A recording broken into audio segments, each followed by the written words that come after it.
Committee അംഗം, അദ്ദേഹവുമായിട്ട് ബന്ധമുള്ള സ്ഥാപനവും ബിജെപിയുടെ കേന്ദ്രമന്ത്രി, തിരുവനന്തപുരത്തെ സ്ഥാനാർത്ഥി, ഇവര് രണ്ടുപേരുടെയും സ്ഥാപനങ്ങൾ തമ്മിൽ ഒരു മാനേജ്മെന്റ് കോൺട്രാക്ട് ഉണ്ടാക്കി ഒരു പാർട്ട്ണർഷിപ്പ് പോലെ ഒരുമിച്ചാണ് ബിസിനസ് നടത്തുന്നത്.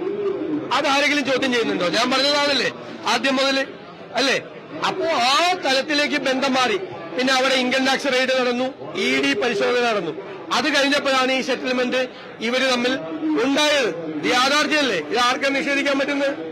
അപ്പൊ നിഷേധിക്കുന്നില്ല, അദ്ദേഹം നിഷേധിക്കട്ടെ. നിരാമയ റിസോർട്ട് എന്ന് പറയുന്ന സ്ഥാപനം അദ്ദേഹത്തിന്റെ അല്ല എന്ന് അദ്ദേഹം പറയട്ടെ. രാജീവ് ചന്ദ്രശേഖർ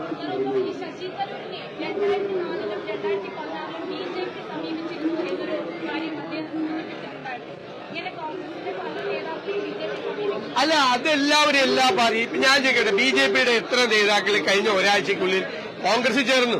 എത്ര പേര് ചേർന്നു? ഇപ്പൊ തെലങ്കാനയിൽ ഇത്രയും വർഷം ഭരണത്തിലിരുന്നിരുന്ന PRSൽ നിന്ന് ഇന്നലെയും ഒരു MP MLA കോൺഗ്രസിൽ ചേർന്നു. ഹരിയാനയിൽ നിന്ന് BJP ഭരിക്കുന്ന സംസ്ഥാനത്ത് നിന്ന് BJP നേതാക്കൾ കോൺഗ്രസിൽ ചേർന്നു. ഇതൊക്കെ തെരഞ്ഞെടുപ്പിന്റെ സായാഹ്നത്തിൽ പല ആളുകളും, ചില ആളുകൾ സ്ഥിരമായിരിക്കുന്ന പാർട്ടി വിട്ട് അങ്ങോട്ടും ഇങ്ങോട്ടൊക്കെ പോകുന്ന ആളുകളുണ്ട്. അത്രയല്ല, അതിന്റെ അപ്പുറത്തേക്ക് എന്താണ്? അപ്പൊ അവര് പലരും സമീപിച്ചു കാണും. അതാണല്ലോ BJPയുടെ ഒരു രീതി.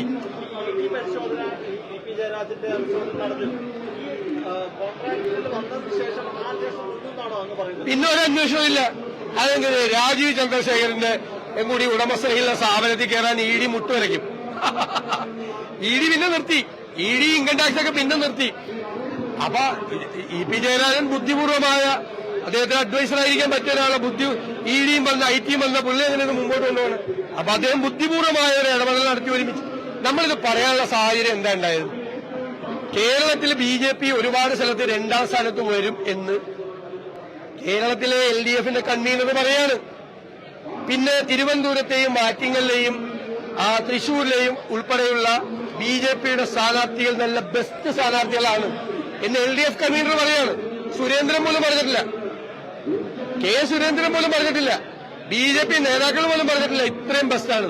അതിനേക്കാൾ ബെസ്റ്റാണെന്ന് കേരളത്തിലെ LDF കൺവീനർ, CPM കേന്ദ്ര കമ്മിറ്റി എന്ന് പറയാണ്. ഞാൻ പറയുന്നത് അദ്ദേഹം പാവമാണ്. അദ്ദേഹത്തെ കൊണ്ട് പിണറായി വിജയൻ പറയിപ്പിക്കുകയാണ്. BJPയെ സന്തോഷിപ്പിക്കാൻ, BJPയെ സുഖിപ്പിക്കാൻ പിണറായി വിജയൻ ഈ പാവത്തിനെ കൊണ്ട് പറയിപ്പിക്കുകയാണ്. അതാണ് അല്ല, അതുകൊണ്ടാണല്ലോ ഞാൻ ചോദിക്കട്ടെ, അവിടുത്തെ അക്കൗണ്ടൊന്നും തുറക്കാൻ പോകുന്നില്ല. അവിടെ നല്ല സ്ഥാനാർത്ഥി മത്സരിക്കുന്നുണ്ട്, UDF സ്ഥാനാർത്ഥി ജയിക്കും. പക്ഷെ അവിടെ നടക്കുന്നത് നിങ്ങൾ അറിയണം. എവിടെ പോയി കരുവന്നൂരിലെ ED അന്വേഷണം? എവിടെ പോയി? ഇപ്പറസിയും എന്ന് പറഞ്ഞുകൊണ്ട് മൊഴിയെടുപ്പിച്ചല്ലോ നിരവധി CPM നേതാക്കളെ. അവരെ എല്ലാം വിരട്ടി നിർത്തിയിരിക്കുകയാണ് EDയെ കൊണ്ട്. വോട്ട് ചെയ്യാൻ വേണ്ടിയിട്ടാണ്. നോക്കാം, നമുക്ക് BJPയും CPM കൂടി ഒരുമിച്ച് കൂടിയാലും തൃശ്ശൂർ ഞങ്ങൾ ചെയ്യും.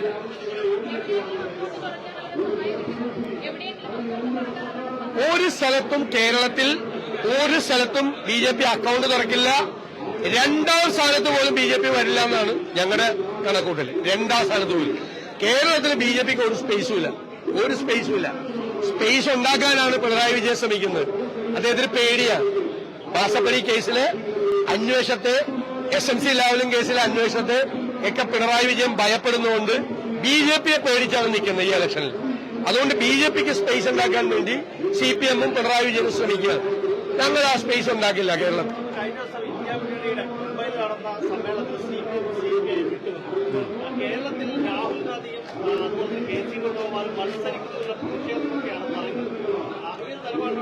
അല്ല, ആ പ്രതിഷേധം ഉണ്ടെങ്കിൽ കോൺഗ്രസ് മുന്നണിയിലാണ് CPMന്റെ 2 സ്ഥാനാർത്ഥികൾ തമിഴ്നാട്ടിൽ മത്സരിക്കുന്നത്. കോൺഗ്രസ് ഉള്ള മുന്നണിയിൽ ഞങ്ങൾ മത്സരിക്കില്ല എന്ന് പറഞ്ഞ് CPMന്റെ 2 സ്ഥാനാർത്ഥികളെ തമിഴ്നാട്ടിൽ പിൻവലിക്കാൻ തയ്യാറുണ്ടോ CPM? ഇവര് മത്സരിക്കുന്നതിൽ പ്രതിഷേധിച്ച് ഞങ്ങളുടെ ജാഥയിൽ വരില്ല, ഓക്കെ. പക്ഷേ ഞങ്ങളുടെ മുന്നണിയിൽ 2 CPMകാർ മത്സരിക്കുന്നുണ്ട്. അവരുടെ സ്ഥാനാർത്ഥിത്വം പിൻവലിക്കുക. ഞാൻ ചെയ്യട്ടെ, CPM എത്രയിടത്ത് മത്സരിക്കുന്നുണ്ട് കേരളത്തിൽ, ഇന്ത്യയിൽ എത്രയിടത്ത് മത്സരിക്കുന്നു? വിരലെണ്ണി സ്ഥലത്തല്ലേ മത്സരിക്കുന്നുള്ളൂ. ബംഗാളിലൊക്കെ മത്സരിച്ചിട്ട് വല്ല കാര്യമുണ്ട്? 4ാമത്തെ 5ാമത്തെ സ്ഥാനത്താണ് മത്സരിച്ചിട്ട്. ആകെ എത്ര സ്ഥലത്തും മത്സരിക്കുന്നുണ്ട്. അത് ഇവരെയാണോ നരേന്ദ്രമോദി താഴെ ഇറക്കാൻ പോകുന്നത്? ചുമ്മാ വെറുതെ പറയാം.